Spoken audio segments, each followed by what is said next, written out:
today we will study the chapter Indigo, class 12th, book Flamingo, part 2.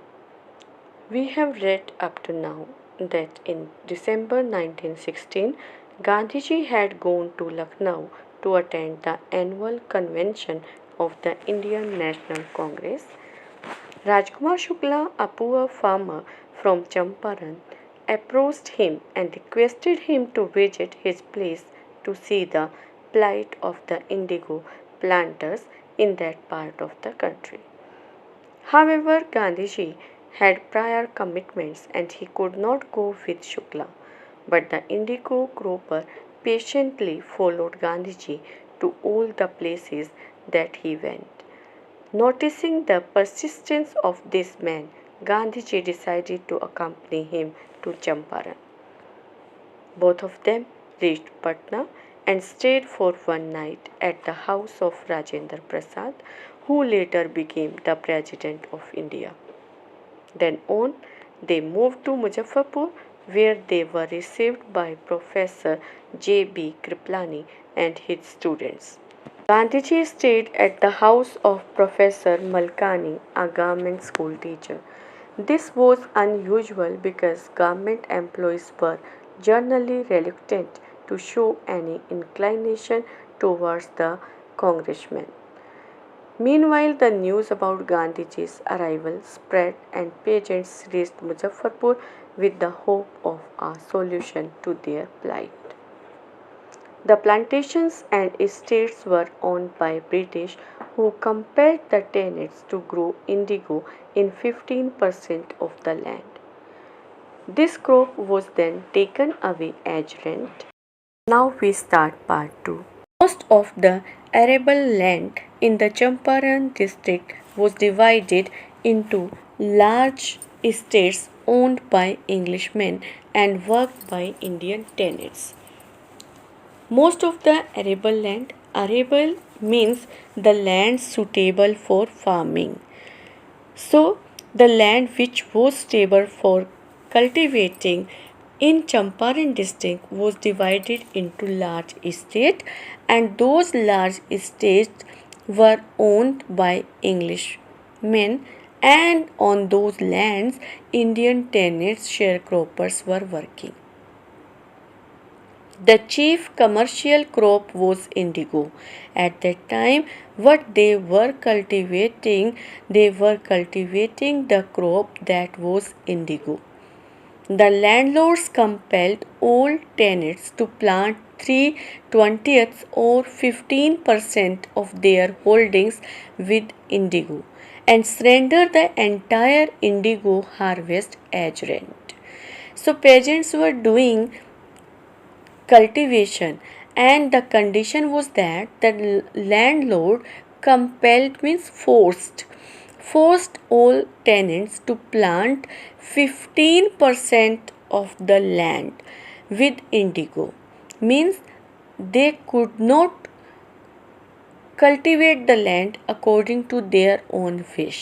It was the condition that on the total land 15% of the land will be cultivated with indigo, and this indigo, the crop of indigo, will be handed over to the landlord as a rent.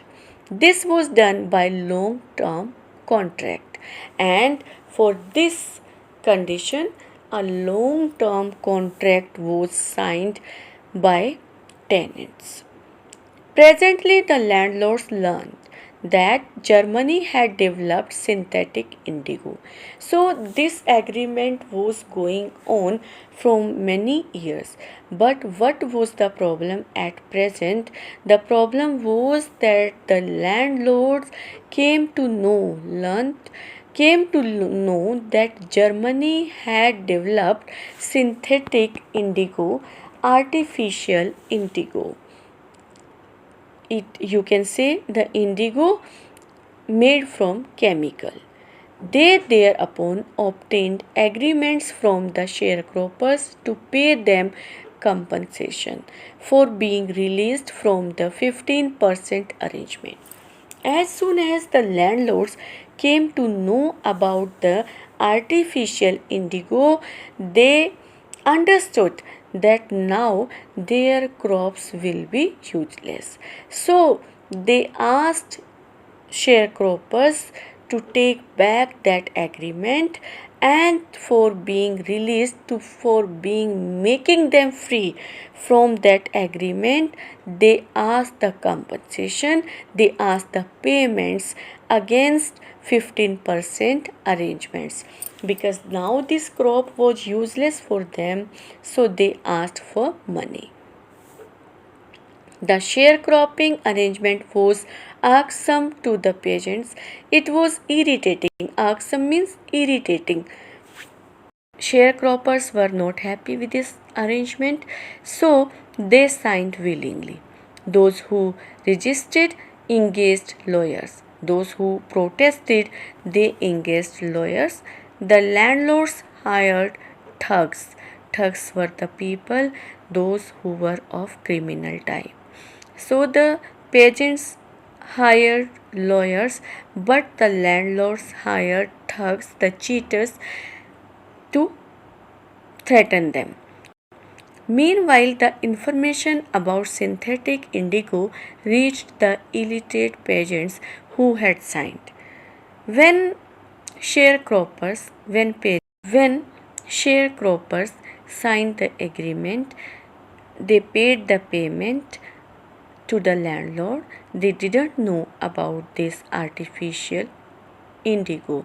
So as soon as they came to know about this chemical or the artificial indigo, they understood the whole matter. So now they wanted their money back from the landlord.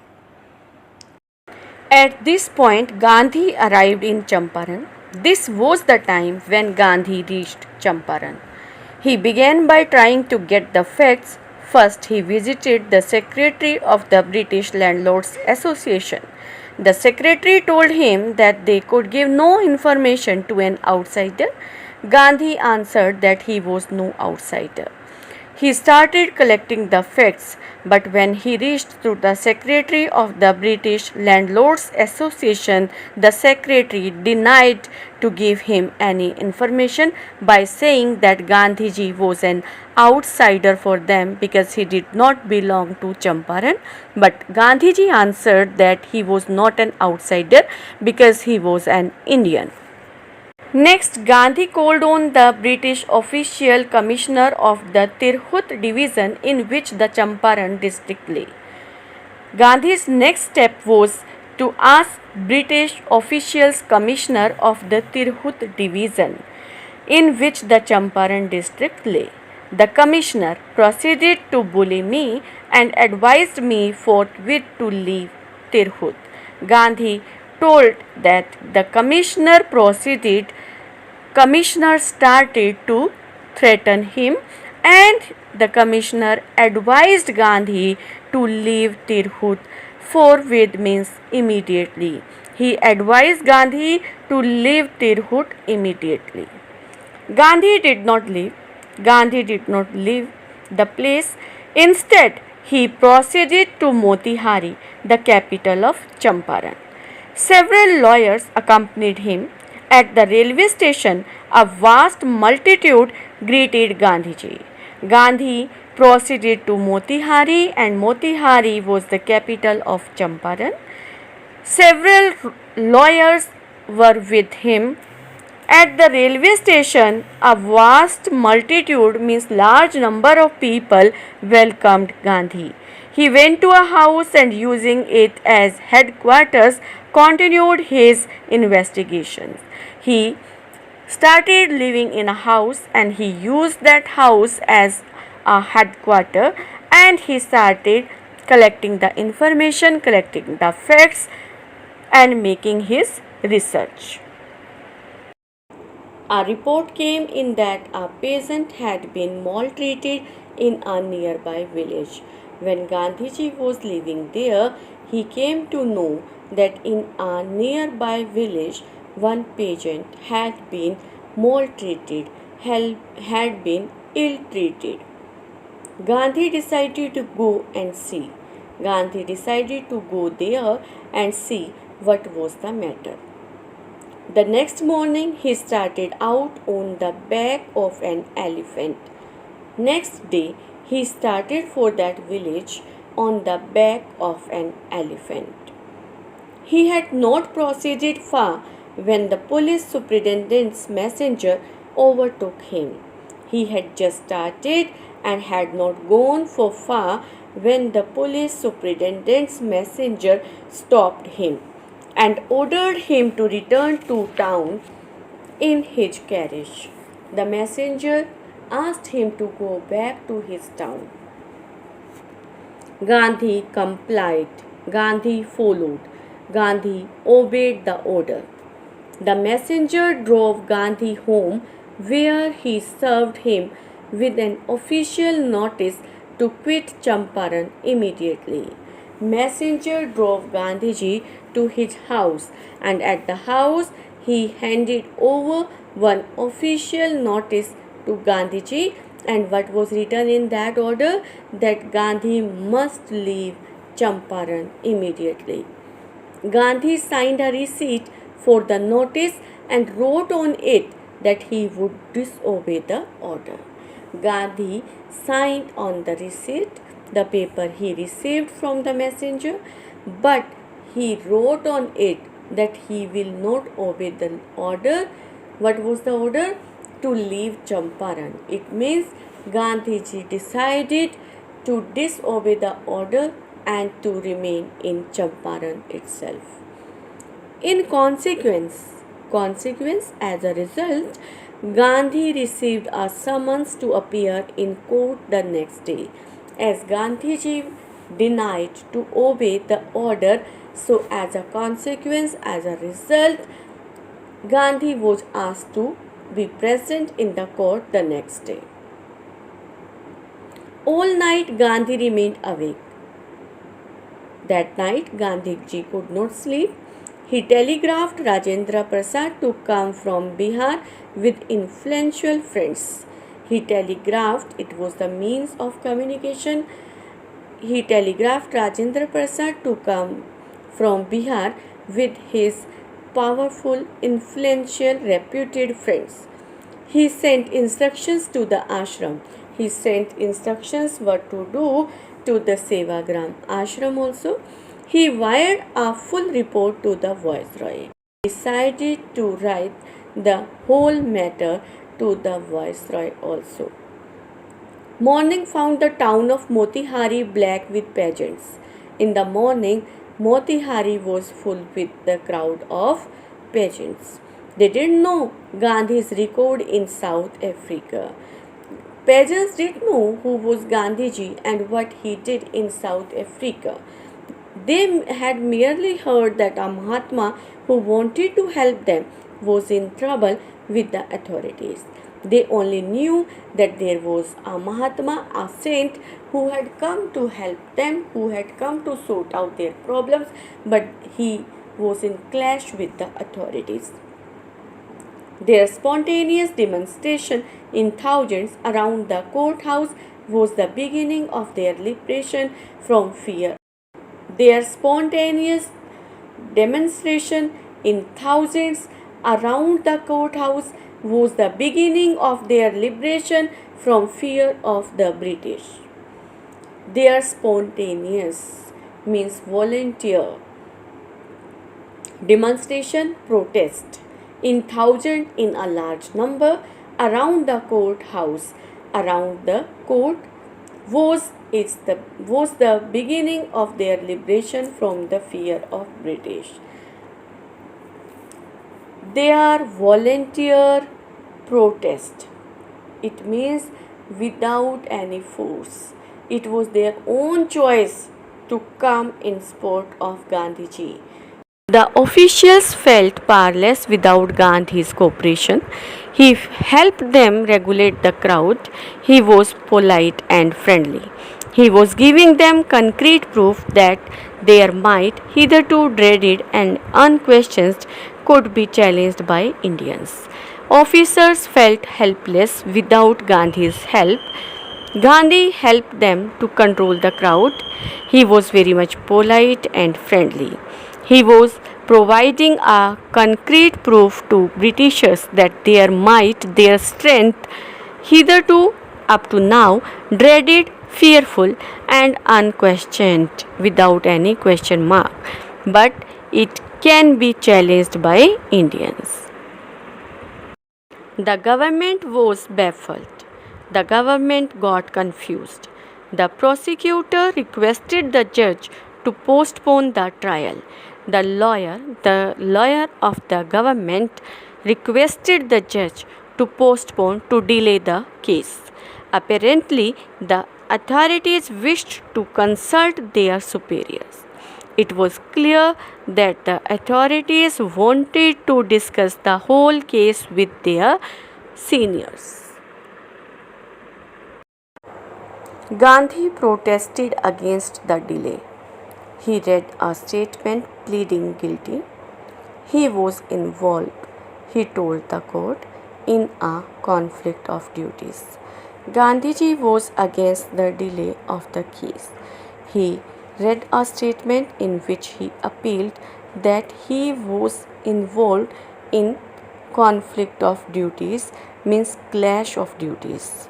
On the one hand, not to set a bad example as a lawbreaker, he accepted that he did not want to set a bad example of a person who broke the law.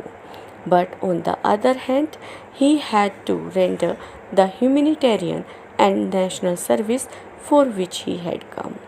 Why he had broken the law? Because he was there to provide the service to humanity and to nation for which he had arrived in Champaran. He disregarded the order to leave, not for want of respect for lawful authorities, but in obedience to the higher law of our being, the voice of conscience. He asked the penalty due. He accepted that he denied to accept the law, he denied to accept the order to leave Champaran, not because he didn't have any respect for the law or the authorities, but he wanted to follow obedience, he wanted to oblige, he wanted to follow. What he wanted to follow? The higher law of our being, the higher law of being human, the voice of conscience. He asked the penalty due and he wanted the authorities to penalize him.